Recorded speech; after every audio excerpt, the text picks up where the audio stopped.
Hey everyone, today I'm going to show you how to apply for a Dubai tourist visa online by yourself. It's fast and simple without a travel agency. This is helpful because it saves you time and keeps the process clear and easy to follow.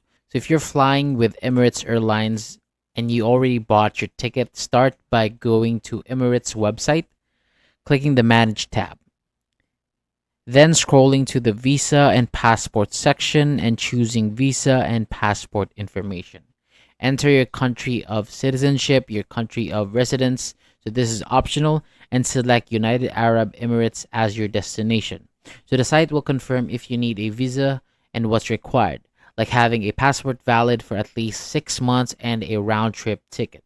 If you don't qualify for visa on arrival, you'll need a pre-arranged tourist visa, which can be short term up to 30 days or long term up to 60 days. And then you can choose single entry or multiple entry. And before you apply, prepare your passport size photo, a copy of your passport, and your Emirates e-ticket. Then go back to manage your booking. Enter your last name and booking reference number. And look for apply for a visa, then click start.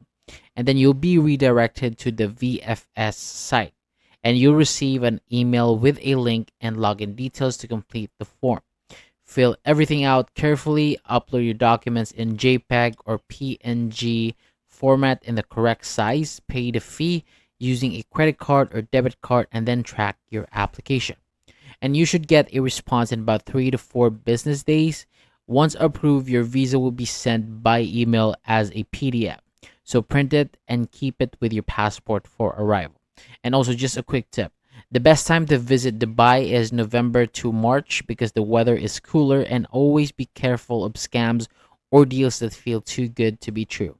So thank you so much for watching, and for more videos like this, hit the subscribe button and ring the bell. Safe travels.